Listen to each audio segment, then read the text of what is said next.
Hello, everybody, and welcome to the Owner's Box After Dark.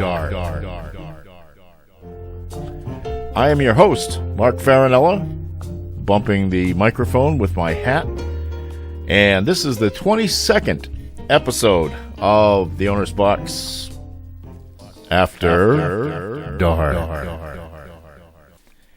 And I am happy to be here, mask and all. And if you're wondering why I'm wearing the mask, well, it's practice. As you know, I do some television work on the side, local cable TV, nothing big. But I have been speaking through this mask while doing play-by-play for a number of games that I've covered. And as a result, I feel that I have to continue to be in practice. So let me at least work on it for a while, and I'll see how it sounds after I get through with this part. It is, as I said, the 22nd episode of the Owner's Box After Dark. And it is October 18th, Sunday night, 2020, the year that just won't quit. And pardon my slightly unkempt look, but I rolled out of bed today and I started watching football right off the bat. And then I went grocery shopping, and this hat, the brim of this hat keeps hitting this thing. I'm a little bit unwashed, so rather than show you my hair sticking in all sorts of areas and places and all that, I figured I would just wear the hat tonight. However, I did pick the one with the longest brim. And I'm not getting any kind of revenue for the free advertisement for Jennifer Royal's restaurant in the north end of Boston.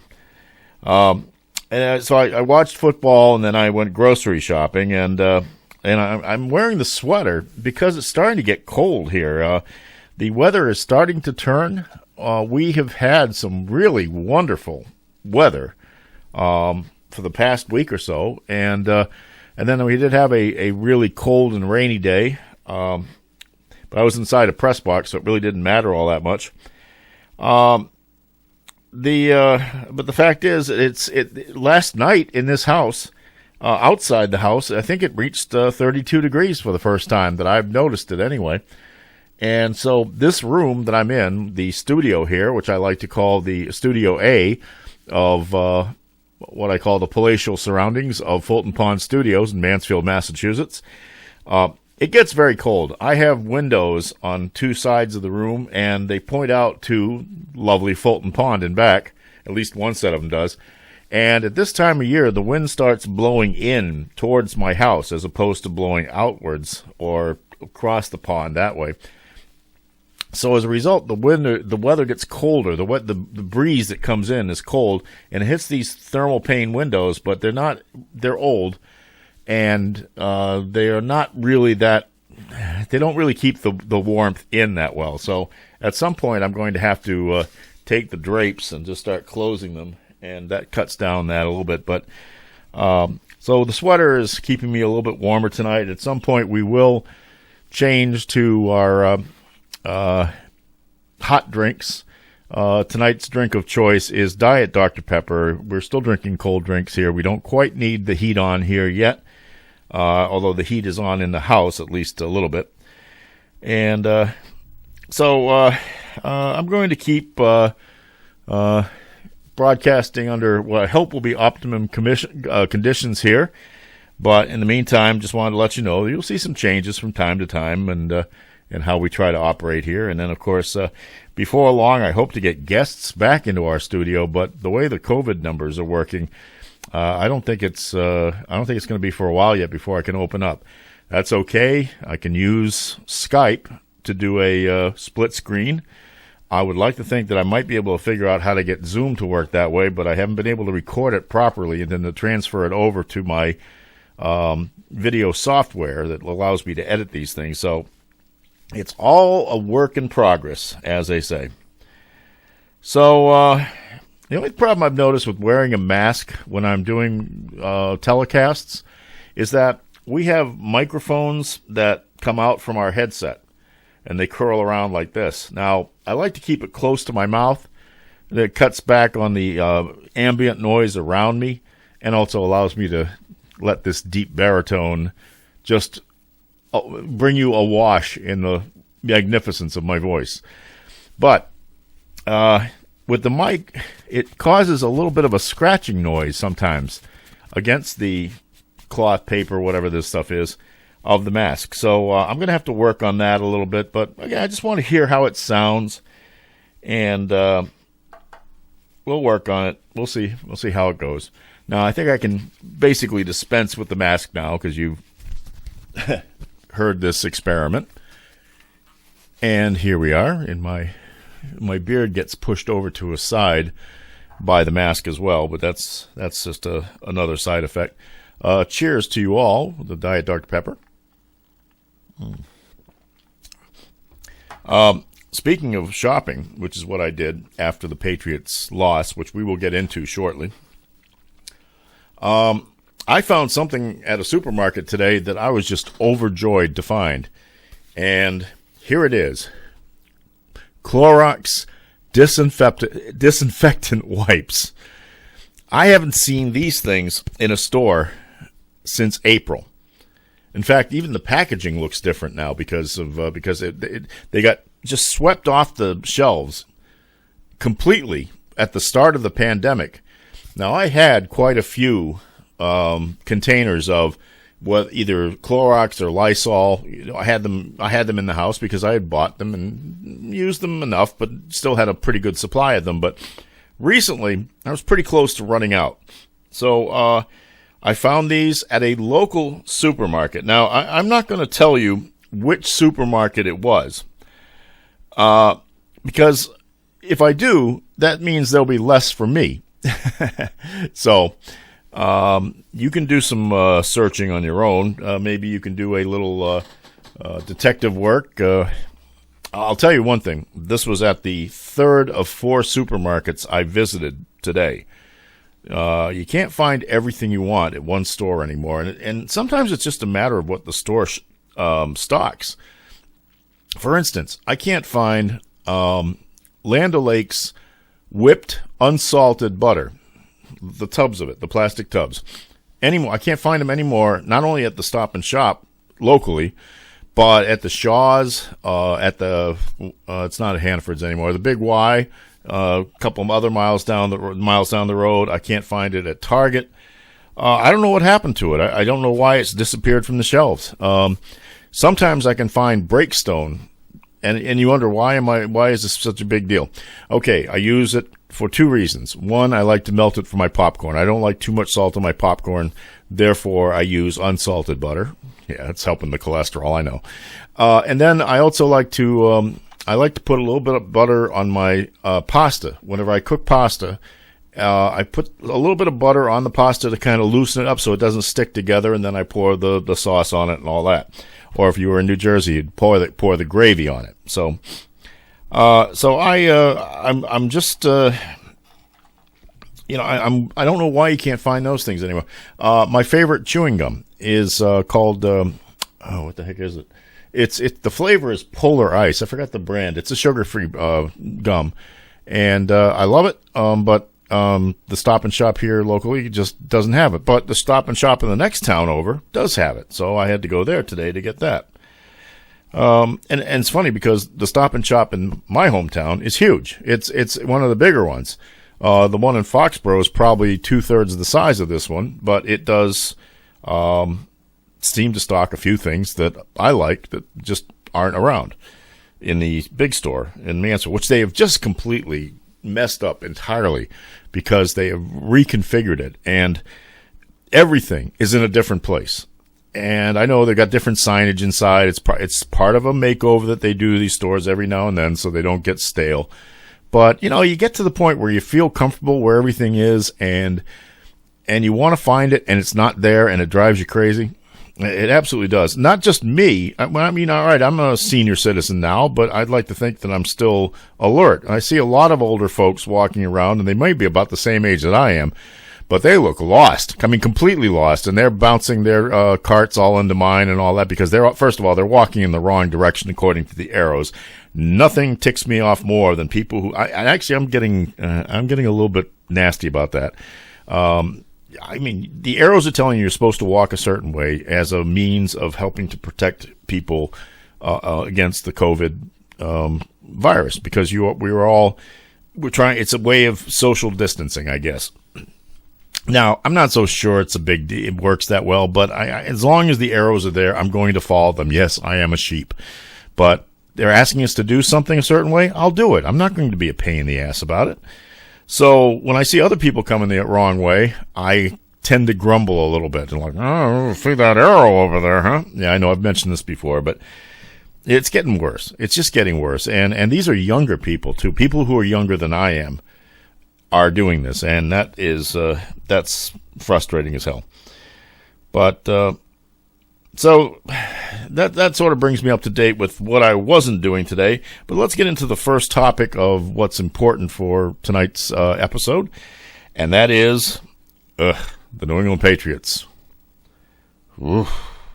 Oh, before I get into that, though, the accoutrements of the evening. I already told you what the drink of the night was, and tonight we have gone back to the Macintosh candle as our mood candle of the night. Great smell. Look at how beautifully red this is, too. I mean, even a colorblind guy like me can tell that this is gorgeous. And we'll put it over there where nothing will catch on fire. And we have Hugh Hefner's pipe. No tobacco in it. One of these days I'm going to show up smoking something and you people all think I'm nuts. And I'll probably also be coughing because I don't smoke. My mother smoked.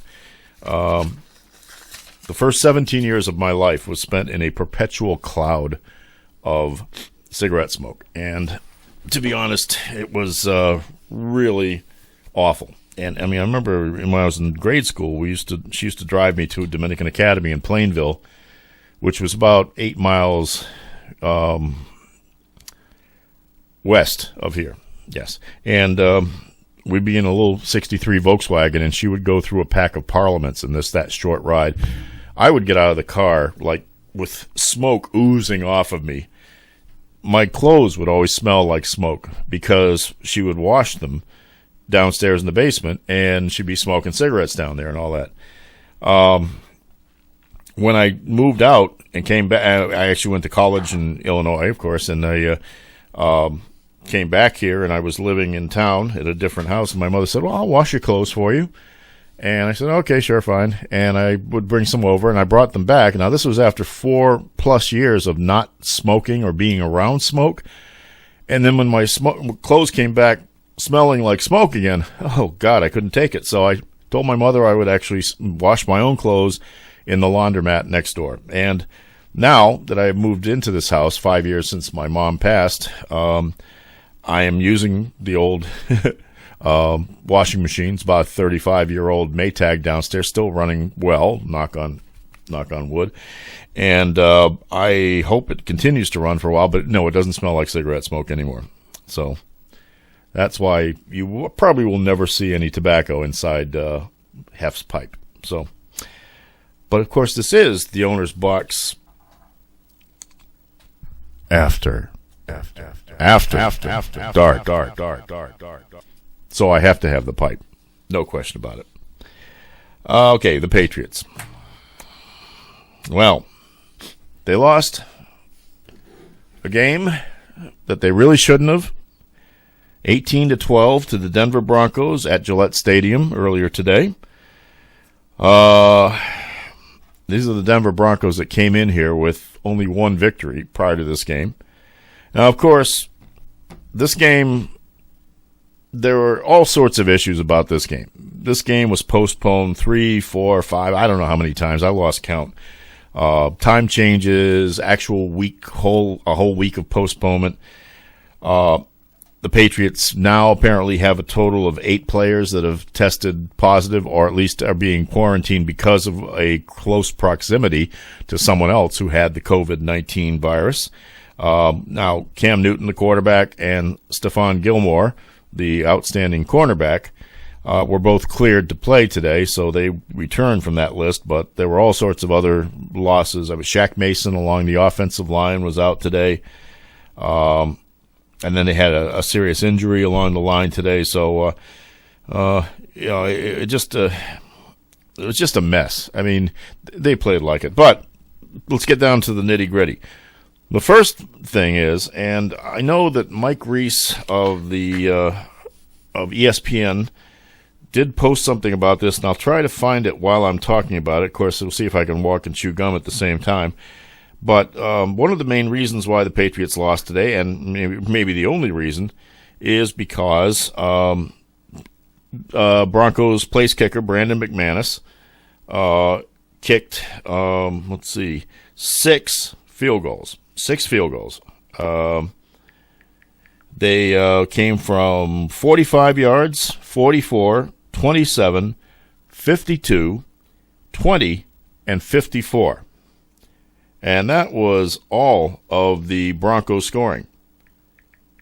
And I guess he proved himself not to be just an altitude kicker, nailing the 52 and the 54 here at Gillette. So that's interesting because it really lends to something else. The Patriots did not allow a touchdown today. Prior to today's game, the Patriots under Bill Belichick had been 39-0. Thank you, Mike Reese. 39-0 when they had not allowed a touchdown. They are now 39-1. Yow. Now, the Patriots only practiced once, really in earnest, in the week after the bye week, which ended up being last week, which was supposed to be the week of preparation for this game. And, of course, with the additional COVID situations that arose, the facility closed at least twice during the week.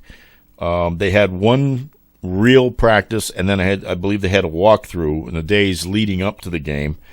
And to be honest, they still didn't know if this game was going to be played until early today, I think it was. I mean, I think they finally – well, once the Broncos got on their plane yesterday, probably was about midday yesterday, Saturday, they probably were pretty sure they were going to have to. But if there had been any other tests that popped up, I'm almost sure that they would have postponed the game or canceled it or put it off to the Week 18 that they don't want to establish in the NFL.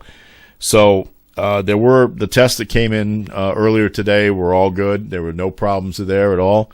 And so they have proceeded on and they had the game, but the Patriots just looked completely out of sync, especially offensively. I mean, they just did not have anything in sync. I mean, Newton was rusty, but he wasn't awful. Let's see. He completed 17 of 25 passes for 157 yards, no touchdowns and 2 interceptions. And I think the interceptions, one was kind of a tip drill type of thing. I forgot about the other one. 51.6 passer rating. He rushed 10 times for 76 yards and accounted for the Patriots' only touchdown in the fourth quarter. But all of the completions were like short stuff. Nothing really, no long passes. The wide receivers almost didn't show up today. The leading receiver was running back James White, not surprising there. He had 8 catches out of 9 passes thrown to him for 65 yards. But they might not have been in the game at all, if not for the fact that Julian Edelman, who had a kind of really a bad day, I think he was only targeted once, I think, in the first half, if at all. And I think he ended up with 3 receptions out of 6 tries, but he did complete 2 passes. Remember, he was a college quarterback at Kent State. And he completed a pair of passes and 2 attempts for 38 yards, including a 16-yarder to Newton along the right sideline in the fourth quarter that kept alive the scoring drive. So, and how about that? You throw that pass to Tom Brady, and not only does Tom Brady not catch it, but he probably falls down and sprains a nut or something like that, and then he would be, everybody in New England would be in mourning over that. But no, you get a guy who's about 6, whatever he is, and 250 pounds, and with some athleticism, and yeah, I guess Newton's going to make that catch and gain some yards on it. So it was important, but you could see that Josh McDaniels was pulling things out of his hindquarters to to try to get the Patriots offense moving. It just was not it was not working. So and of course the offensive line. Oof, Mason was out. The kid who was starting at center was out. Then one of the guards got hurt as well.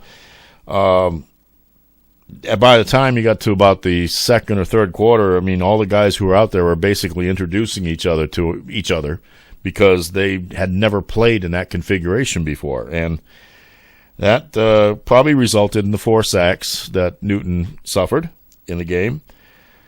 And all that, despite all those problems, and the Patriots, especially Bill Belichick, is usually not one to want to make excuses for a loss.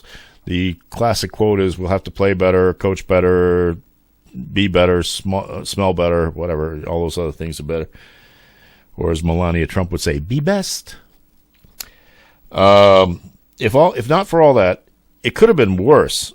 But Drew Lock, the Broncos quarterback of the month, and I know he's supposed to be really good, and there's high hopes for him there, but they've gone through so many quarterbacks in recent years. He completed 10 of 24 for 189 yards. He was sacked twice. He had 2 interceptions in the second half, and those really allowed the Patriots to stick around in this game.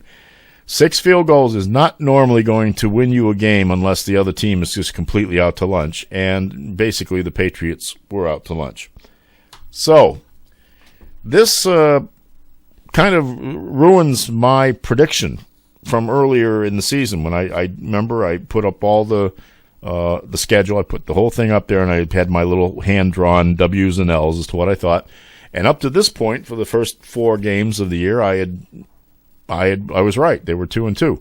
I thought they'd be 3-2 after this one. They are now 2-3. First time in a long time, and I can't remember exactly how long, that under Belichick that they have been under 500 at this point in a season, this late in October. So the next team to come in will be on Sunday at 4:25 p.m., the San Francisco 49ers of Jimmy Garoppolo. We all remember him, and he's been to a Super Bowl lately. And right now, as I'm watching the game, the Sunday night game on NBC, with the Rams and those really god-awful blue and those uniforms are terrible. The 49ers are playing the Rams, and they have a 14-0 lead on the Rams. I can't see. It's in the second quarter. It's early in the second quarter. So, we'll see. Maybe Jimmy's got his groove back. He got basically yanked out of the game. Remember, he was hurt for a while, and then he came back, and he didn't really look that good last week, and they took him out at halftime basically because he was hobbling and just looking terrible. But he started this one, and it seems that he's doing quite well. So we'll see. Right now, I'm thinking that originally I think I might have put that one down as an L on my schedule. I'd have to check it, but I think that the Patriots might be able to regain that one off the pace. Remember, I said they were going to be 8-8. I was not completely ready to jump into blind following of these lads after Newton's early excitement. And I thought, if you look at the middle of the schedule, they have a really killer stretch of games in the middle of the schedule. Now, they could pick up one right now if the Houston Texans don't wake up. And I think they showed some signs. They fired the coach. They fired O'Brien, and that was overdue. And, right now, Romeo Crennel is the oldest coach in the NFL. Of course, you all remember Romeo. He was around here for many years. And I think he has now pushed Pete Carroll down to second and Bill Belichick down to third. We'll see. That might be a game they might pick up and get back on pace. But it's a little concerning right now because aside from everybody's wondering, there are more COVID cases popping up all over the leagues. The league is being pretty quick to to keep these games scheduled. And they don't want to go to an 18th week. We'll see if all of a sudden, if there's a huge breakout of cases on teams, and I think right now we've got about 6 teams that are in that little iffy area. If we have any issues like that continue to crop up, I think there might be some concerns about the rest of the season. But we have no concerns about the rest of this podcast, and we will return to it in just about a minute after a word from our friends in the land of the rising sun. ちーちゃん聞いてもいい？何？プロポーズってどんな風にされたい？え？正直に言ってごらん。フラッシュモブは嫌かな。なんかこっぱずかしいし。フラッシュモブ以外。ちーちゃん、僕と結婚。Long, long, 耳長っ。避ける組対長い避ける組。Hello, everybody, and welcome back to The Owner's Box After Dark. I'm your host, Mark Farinella, here, recording from the palatial confines of Fulton Pond Studios in Mansfield, Massachusetts, looking for a firewood concession, so if this room gets any colder, I can light something on fire. Topic 2, I guess, of the many. I know we have lots of topics at the beginning, and then we have one real topic. So this is the second topic. Topic 2 is something happy in a way, and I'm kind of happy to have learned this. And I will credit right off the bat. This doesn't come completely from me, although I do know a lot of the information involved in it, but a lot of the work that will be revealed here and what I'm about to talk about comes from a couple of fellows named Andy Tedesco and Kevin McNatt of the Mansfield Historical Society here in Mansfield, Massachusetts, and an old friend of mine and a former, I won't call him a protege, but I mean I'll just say that when I was a budding young adult, and in charge of the sports department at the Sun Chronicle in Attleboro. Bill was in the high school. Bill Breen, class of 1978, Mansfield High School. He was in high school at the time and was a talented young writer who had been working at the Mansfield News and still did, actually, after that. And then he came on board with us as a part-time correspondent covering high school football games. And he went on to Vanderbilt University and then he became a teacher, and I could go through the whole story, but I don't have the full facts as to what he's done in his lifetime. But you will see the picture of us in the press box, the J. Spencer Kelly Jr. Memorial Press Box at Mansfield's Memorial Park, where they used to play high school football. I think the picture was taken in 1977, the fall of 77. You'll see Bill wearing the cowboy hat at the right of the picture, and you'll see me on the left. I don't know who the little kid in the middle is, but you'll see me on the left-hand side of the picture wearing a high school letter jacket. I was a little old to be wearing that, but it still fit at that time, and I wanted to show everybody, yeah, I actually did letter in a sport here. But given that I was working for a newspaper based in Attleboro and was covering 10 communities, it probably wasn't good form at the time for me to be wearing my old high school letter jacket. So we'll chalk that up to the inexperience of youth. Okay, how's that? Anyway, the point is, the mascot of my high school is a Green Hornet. You've all had mascots of your schools, I'm sure. You've all had imagery that represented your school and on the field of battle and otherwise. In fact, the music that's coming up in the background is it's not named about a hornet. It's the flight of the bumblebee, and it is the great Al Hurt on the trumpet. Really great. But it is it was the Green Hornet, the television show, actually prior to the radio show, that is something that you can really kind of draw the name back. Anyway, this week was the 75th anniversary of the selection of the Green Hornet as the official mascot of Mansfield High School. Now, remember, this was about in 1945, and World War II was over, and the country was finally taking a deep breath and trying to get its feet underneath itself again, given the horrible losses of manpower and the great tragedy of the war. I guess some people in town figured it was time to kind of try to start living again, and so they decided it was time to pick a mascot for the team. Now, back then, the high school teams around here were not known by nicknames. They were basically known by their colors. Foxborough was the blue and gold, Attleboro the blue and white, North Attleboro the red and white, Mansfield the green and white. Green has been a traditional color of Mansfield High for ages. I don't even know when it began. But about that time, in the mid-40s, and so a lot of schools decided to start picking mascots, probably because colleges had them, and people were starting to feel that maybe the schools could be represented similarly.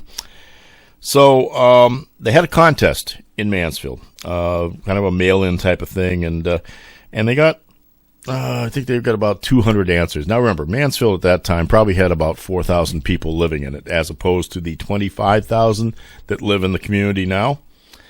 But they got, I think, about 200 and some odd responses, and two names were tied at the end of it. It was either Green Marauders or Green Devils.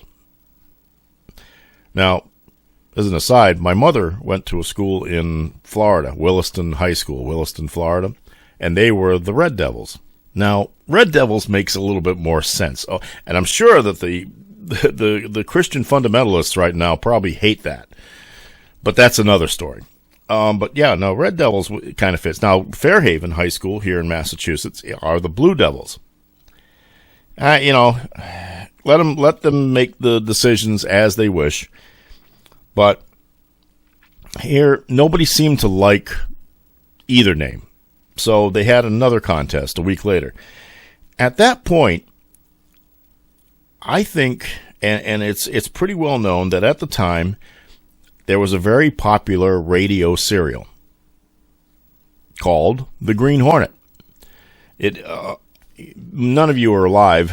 None of you who are watching this right now are probably alive in the 1940s, so I'll just give you a quick explanation. Radio, of course, was the only source of broadcasted entertainment until into the late 1940s, when television finally started becoming a public thing. So all of the entertainment programming was on radio, and the biggest networks around were NBC and CBS. Now, NBC had a lot of kind of spur networks, and they called them by colors. Now, I think, if I'm not mistaken, the Green Hornet first aired in 1939 on the NBC Blue Network, which was different from their other, I guess it was the Red Network.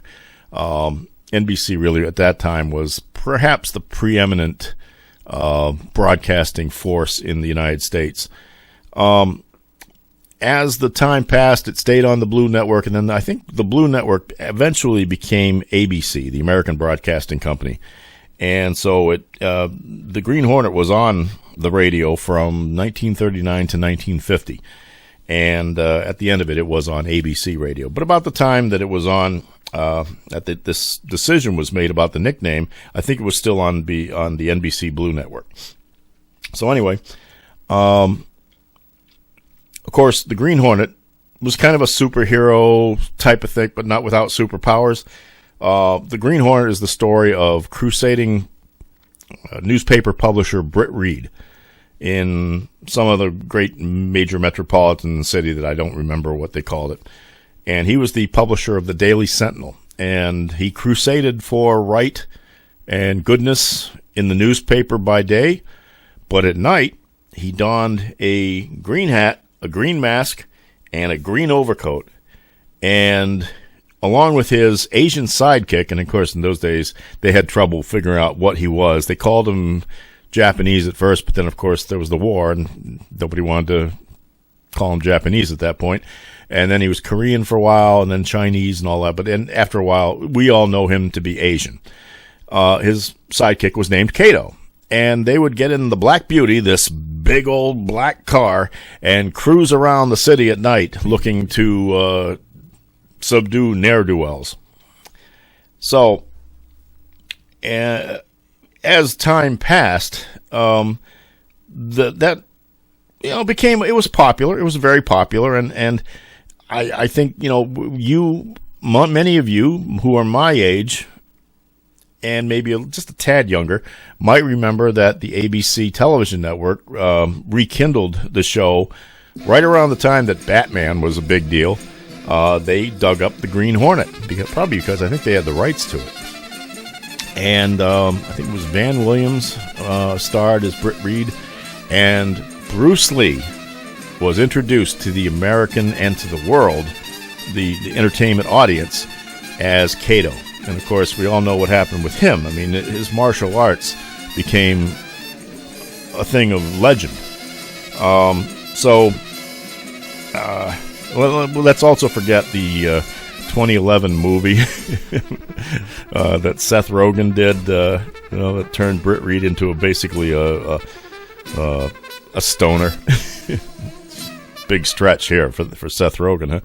But anyway, back to the 1940s, the Green Hornet was very popular, and it was kind of a good image, and it was different. It wasn't cats, it wasn't Indians or Native Americans, excuse me. It was not warmongering in a way, and I don't mean this negatively, but I think if you look at the history of our area around that time, Attleboro chose bombardiers as its nickname, and North Attleboro chose rocketeers. Both of them have kind of a militaristic sound to them, but what was wrong with that in the 1940s? I mean, let's face it, our young men had just come back from this terrible, terrible war, and our soldiers, sailors, and airmen were all regarded as heroes, and rightfully so, because they spent the better part of 4 years beating down the worst tyranny imaginable on this earth. So, and those nicknames, of course, have persisted. I think Attleboro may have been called the Jewelers before that. Now, you may not remember, but some people do, and many people do. Anybody who has a class ring, I don't have it on my finger right now, which is why I'm giving you the finger, the wrong finger, of course, two really well-known jewelry companies, Balfour and Jostens, were headquartered in Attleboro for the longest time. They've long since gone out over the rest of the land, but if you had a class ring anytime from 1910 to probably the late 90s, was probably made in Attleboro. Many of the championship rings were made of our professional sports teams were made by either firm. And of course, remember Dale Arnold always used to say when he wanted to mock a victory or something like that, say, well, it's time to call Balfour. That would be for the championship ring. And actually, I think Jostin still does make them somewhere, I think in San Antonio, somewhere down there. So, but the Hornets was unique. I mean, it was there weren't too many other Hornets. In fact, I can only think of maybe two of them off the top of my head. I think Manchester by the Sea, which they don't really go by that. It's a regional school now, but they're the Hornets, I believe, and I know that North Reading are the Hornets because they played the Foxborough girls in the state girls basketball semifinal last year. So, the Green Hornets were accepted, and the first class to really embrace that nickname was the class of 1946. Obviously, with the football season starting in 45, and then the teams. I do recall several years ago we had the 100th anniversary of Mansfield High School, and we had a parade in town, and some members of the class of 46 had a float and said birthplace of birth year of the Green Hornet. My class, 1971, nobody wanted to do anything on the float, so I got my my Plymouth Horizon, and I put a sign on it that said 1971. Few were called, none answered. But at least we were represented. So, the good thing about this is that the Hornet has persisted over these years. Even though there are other things that have come up over the years with some nicknames. I mean, let's face it, right now, any school that has any kind of Native American imagery is under siege by Native American groups, lobbying groups that are rightfully, I suppose, claiming that such imagery has been appropriated by white people to represent their schools without any respect for their traditions or their or the sensitivities that they may have to the use of these things. Now, look, I can understand there are some things. We've just seen it with the Washington Redskins. They are no longer the Washington Redskins. That's a slur. Took us decades to figure that out, but it's now the Washington football team. They'll have another nickname within a year or two as soon as they come up with one. I'm not so sure that the Braves or Chiefs or some of the other nicknames that are out there are all that offensive. Now, granted, the Cleveland Indians did eliminate Chief Wahoo, that grinning caricature, as their primary logo, and deservedly so at this point. But these folks have issues, and a lot of schools in Massachusetts have eliminated their Native American sounding nicknames because of those issues. I mean, Natick changed from the Redmen to the Redhawks, I think it is. I'm not sure. And I know there are other schools, Tewksbury, Stonehill College used to be the Chieftains. Now they're the Skyhawks because they claim there used to be an airport where Stonehill was built. Yeah, right. And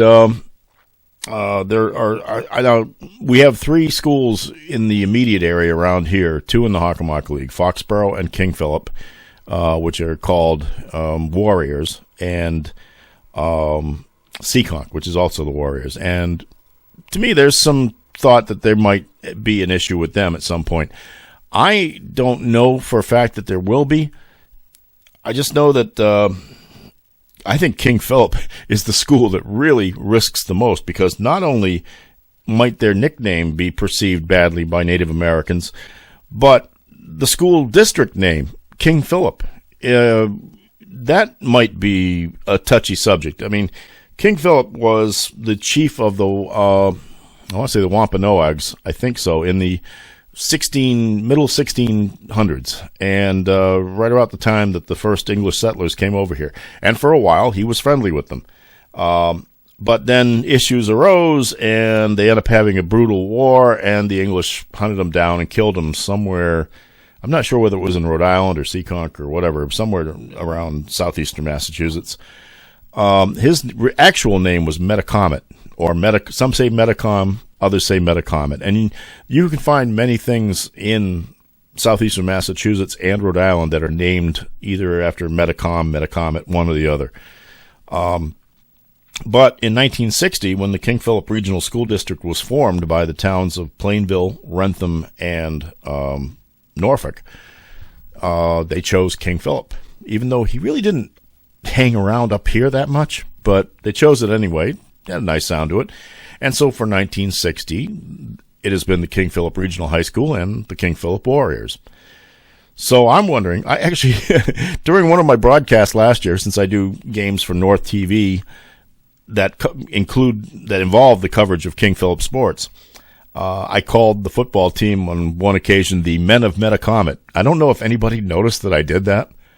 And if somebody did, I wonder if they knew what the hell I was talking about. But we'll be seeing if that's going to be an issue. But anyway, the Hornet has survived all, because Hornet is offensive to nobody unless you've stepped on a nest lately. And I did when I was a child. Believe me, Hornets and I are not the greatest of friends, but I was proud to be a Green Hornet. I really was, and what little time I did spend on an actual field playing sports. I think it's been a good nickname. I think the town has been represented well. I was afraid for a while that there were some threats to it. First of all, nobody ever really had a good drawing of the Hornet. Most of the drawings looked like a little bug with an angry face on it. It looked like an episode of the Outer Limits that I saw one time, where they had these spiders walking around with like really ugly human faces on them, and that to this day that freaks me out. But others were just like really just caricatures, not very good. I remember in 1975, after I'd graduated, the athletic director at the time was a fellow by the name of Vincent Messina. And he sketched out a bug with a big, fat head and big muscular arms and little wispy little wings. It looked like an insect on steroids, and he called it Bucky Hornet. That was awful. I actually still have, and you will see it, a Bucky Hornet sticker that was produced at that time. Fortunately, as I said in the blog post, Bucky met his demise on the windshield of public disdain. Nobody liked Bucky. Finally, in around 2004, I think it was, and I'm going to credit Michael Vaughn, the basketball coach, even though I'm not sure if it was him that did this. They did pick the current logo, and it is actually Georgia Tech's logo. And even though it's a copyrighted, trademarked, whatever it is, image, oftentimes the schools will make it available to high schools to use without any kind of expense involved. Kind of put it in the public domain that way, as long as it's not being used for profit, I guess. And so the Mansfield Hornets accepted that image as their own, and I think it's a really terrific one. It's painted on giant painting of it's on the gym floor. It looks great. It's easy to reproduce, which when you're in the business of getting uniforms or things like that, it's nice, and it's not going to cause any trouble, like say maybe in Foxborough where they used the Redskins' old logo, the Indian head inside the circle with the feathers coming from the back of it. I don't know if they've decided to do anything with that lately, but so far it's still the image of the Foxborough Warriors. But the Hornet survives, and it flies on. But I think for a while there was a little move afoot among the students to kind of ditch it. I remember, of course, and this is something that's really iconic with Mansfield High School, Tommy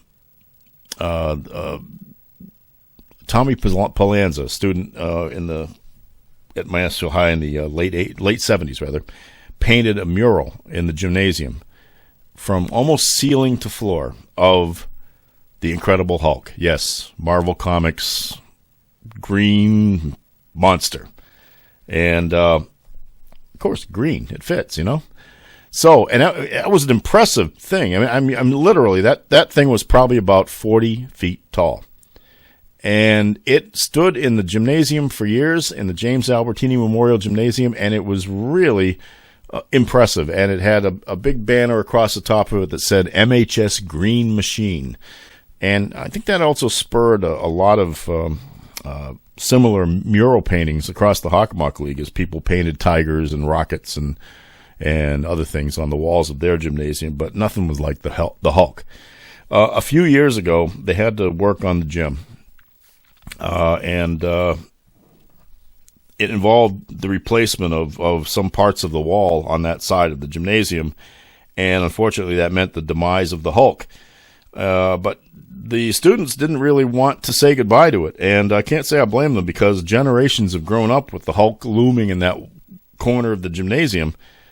And so a young man stepped forward, and I'm sorry, I'm trying to find his name here again, but I will mention it shortly. He stepped forward to repaint the image, but he had to do it on the other side of the gym because I guess there were new supports that were stuck into the wall, and they didn't want that to be painted over. So the other side of the gym was fine, and they went ahead and did that.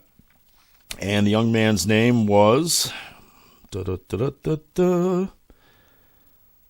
I'm sorry, it's taking me forever to find it here. Harrison Bateman. Harrison Bateman was his name. And in, I think it was in 2014, I want to say. Let me just see what the issue is here. I don't have it down here, unfortunately. Yes, it was. It was, I think, by the time 2015 rolled around, the new Hulk was on at the other end of the gym. But I'm glad that the Green Machine thing, and I think there was a push afoot at the time to try to turn that into the official nickname, and I'm kind of glad they didn't because I like the Hornet. And then when the new logo was found, and also when all of the teams started getting good, as they are right now, I mean, Mansfield is in the midst of an athletic renaissance. I think the Hornet was well represented again. So we are all Mansfield Green Hornets. And I'd like to say Green Hornets because I'm an old guy and I remember why it was the Green Hornet. So, but I'll say Hornets in second reference. It's okay. Now, one last aspect of this. I wish that we could have changed our fight song to match this. Now, we had a fight song in high school, and I don't remember what it's called, and it had no lyrics as far as I know. I could sing it for you right now, or I could hum it, but I don't think you'd want to hear that. When Jim Gallo was the band director, and of course the Mansfield band used to have like 130, 140 kids in it when there were only about 300 and 400 kids in the school, and the music that used to come out of that band was impressive. They had great skills. They had mad skills, as they said. But over the years, the music got lost, and the Proposition 2.5, the tax-cutting legislation in this state, really took a hit on the band and on music programs, and it took them a long time to rebuild the Hornet band, and it's still not as big as it was. I'll give a lot of credit to Peter Conti, who recently retired as the band director. He was a former band member. He worked really hard, and he actually, not knowing where the music for the old fight song was, he actually reconstituted it in his head and wrote the music for it so that the band would actually play it again instead of playing the Notre Dame fight song, which to me, as a Northwestern guy, is heresy. Sorry, I just do not want to hear that. So Peter did reconstitute the old fight song, and it was nice to hear that out there on the field. But I'm going to give due props to Foxborough High School because Foxborough, the band director there, and his name is escaping me right now, they had a huge band over in Foxborough in more recent years, and they made a choice that was really impressive. They chose a television theme song as their marching music over there at Foxborough High. And I don't think there's been any other school that I know that had a fight song written by Henry Mancini. It was the theme to Peter Gunn, great 1950s detective show. And the music, well, listen to it. You'll recognize it immediately.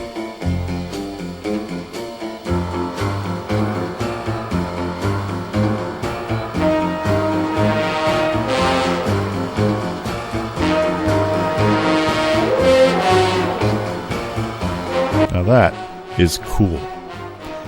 And when I'd hear the Warriors come marching out onto the field with that song being played very, very well by the Foxborough band, I got envious. I got really envious. I mean, to me, that was just like, oh man, that was just impressive. Wouldn't it have been something if over here in Mansfield we could have played The Flight of the Bumblebee? Of course, it would have taken one kid to be able to play one very mean solo. And let's face it, I don't know if they could have done it. I mean, Al Hurt, obviously, one of the best, and it took one of the best to play that the way it was meant to be played. But I would have always thought it would have been great to hear the Hornet Band come out to this.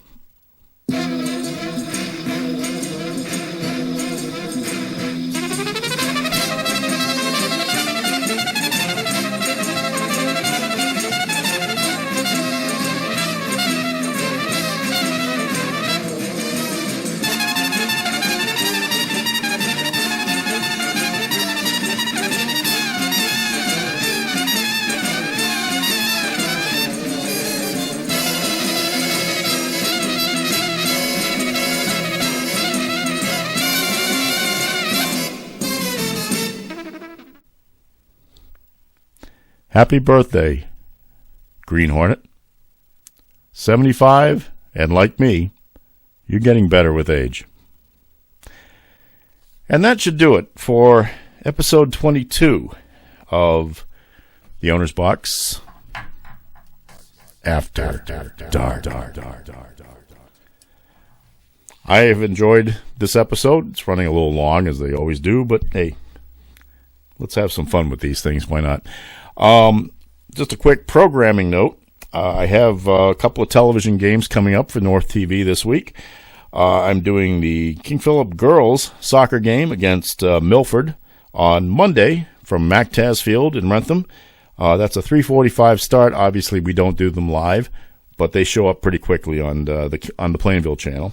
And then on Wednesday, I'll be doing the boys soccer game versus Milford. And that'll be a tough game because the Milford is not bad in boys soccer. And again, that's 3:45 at MacTaz Field. And as they say, check your local listings for airtime. And I'm looking forward to doing it. You know, you might laugh. You doing soccer, you might say? Yeah, all right, I know. I've not been kind to soccer players or soccer fans over the years. I admit it. I do watch the World Cups. I really enjoy the women's national team, and not just because Dr. Matskin, their official team physician, their official team surgeon, did the surgery on my left knee. But I like the best of it, and I'm really enjoying what I'm watching. And I think maybe the rules changes that have been forced upon these kids by the COVID-19 restrictions that have been put in place by the Commonwealth. It's actually making it easier for me to understand the game because there aren't as many collisions and questions as to what a foul is and all that kind of stuff. I think I have an idea now, and it hasn't really hurt the flow of the game. So anyway, those games are coming up, and I hope you folks in Plainville will get a chance to see them. As usual, I will mention that if you would like to see links to my other podcasts or my other my audio ones, my video ones, and the stories that I put up on my website, you can go to www.theownersbox2020.com. That's my website, and I'm proud of it.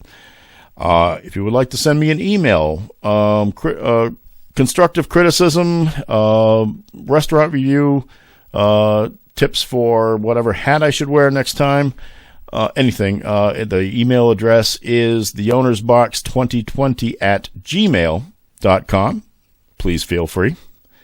And if you really just want to use a crayon, send me snail mail at the Owner's Box, Post Office Box 272, Mansfield, Massachusetts 02048. I am hoping, again, as I said, to have some guests show up on these things, and I think I'll be able to get that going shortly. I've just had such a busy schedule. I mean, I've got 4 more North TV games to do.